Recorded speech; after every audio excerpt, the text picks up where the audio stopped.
Well, good evening. I'm coming again to you from the beautiful Broad Knob Cross Hill, looking out of this beautiful valley that God so beautifully created. Welcome to our last, fifth Love Can home prayer studies. As pastor of this great church, I want to again say a special thanks to each one of you that have attended several of these, maybe all of these different prayer groups together, and especially to those hosts who's made their homes available to have these meetings. I pray each week that you've been blessed by our discussion, our prayers, the personal testimony of others, how God has done His work each week in their life, and their testimonies they've shared with you.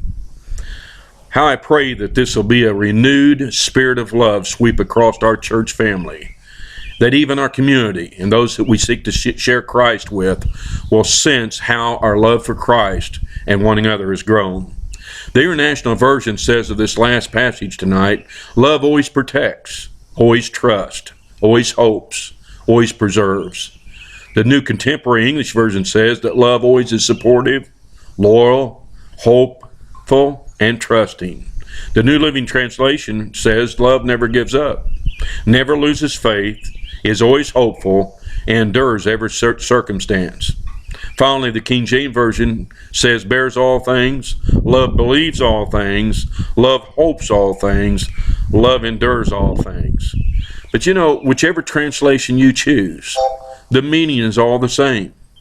The word always, or the phrase all things, is repeated 4 separate times as if not to miss the point.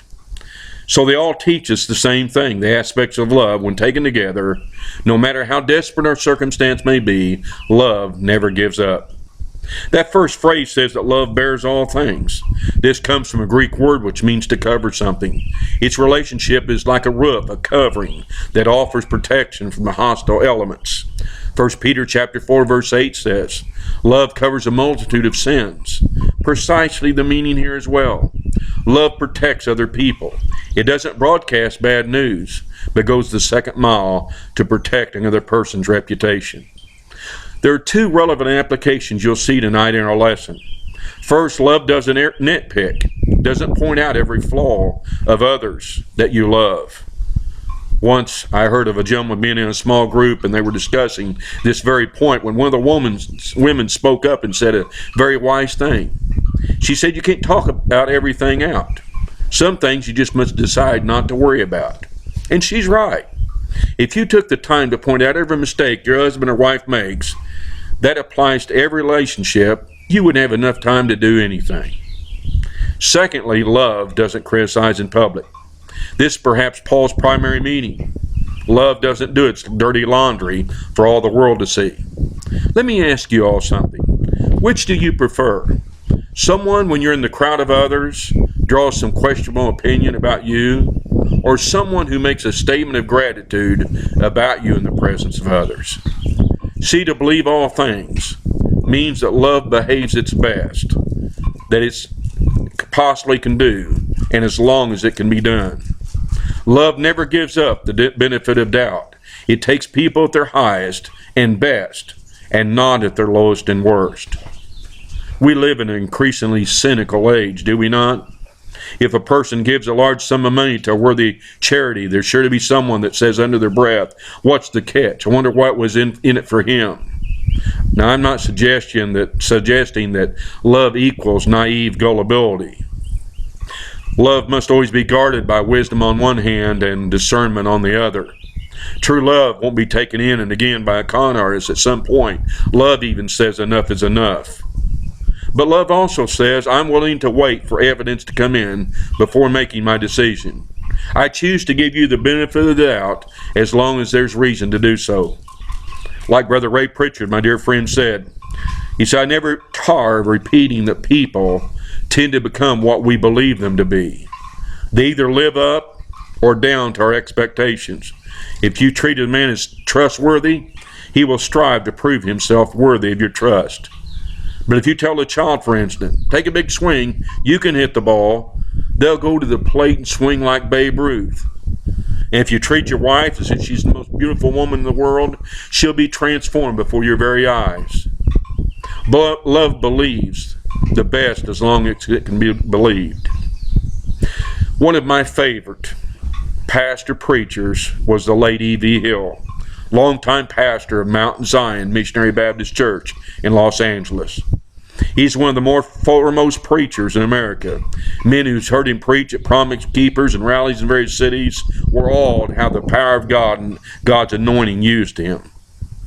Yet when he was a young man, he married Jane Crothers, a young lady who came from a very aristocratic family. By his own testimony, he says that many eyebrows were raised that a refined woman would marry a lowly black man who grew up in poverty. Shortly after they were married, E.V. convinced his wife that he should buy a gas station. She warned him that he didn't know anything about it running a gas station. They'd lose all their money. Time proved the wisdom of her words. Eventually the day came when he told her that he had lost the gas station and all the money they'd invested in it. Her response was simple. I've been doing some calculating. If you'd been a smoker and a drinker, we'd have lost a lot more money anyway, so I figured 6.5 dozen to the other. Let's just forget about it and move on. With those words, she was saying to her chastened husband, I still believe in you. Not too many weeks later, E.V. Hill came home to discover that his wife prepared a beautiful, lovely candlelight dinner. Thinking this would be a romantic evening together, he made some humorous comment, then went to the bathroom to wash his hands. When he flipped on the light switch, nothing happened. Then the truth hit home. When he sat down at the table, his wife started crying and said, I know you've been working hard, but we didn't have any money to pay the electric bill, so they turned off the electricity. I thought you'd just like to have a candlelight dinner together tonight. Dr. Hill's wife died a few years later. At her funeral, Dr. Hill declared she was the reason he had been so successful. Everything he'd accomplished, he owed to his wife, who in the darkest days never stopped believing in him. He knew that she could have said, I've never been in a situation like this before. I was raised in the home of Dr. Crothers, and we never had our lights cut off. But she didn't say anything like that. Instead, she said, somehow or other, we'll get these lights on. Let's eat by candlelight. What a difference it makes when we believe in those around us. What a difference it makes when husbands and wives, workers and co-workers, friends and even somewhat enemies, and yes, even church members believe in one another.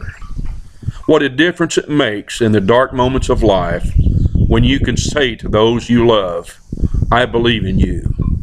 And no matter what happens, we're going to make it through this thing together. My fellow listener and believer, non-believer, if you didn't believe in God in heaven could and would bring our church back to life, if I didn't believe that, and the vitality that God could restore to her, I would have left this church 4 years ago. But I would have been wrong. I love you all, and I pray this tonight will be again a great meeting and a time of restoration in your heart and life and in this group, and importantly in our church family and fellowship, that we might love as never before. May God bless you richly.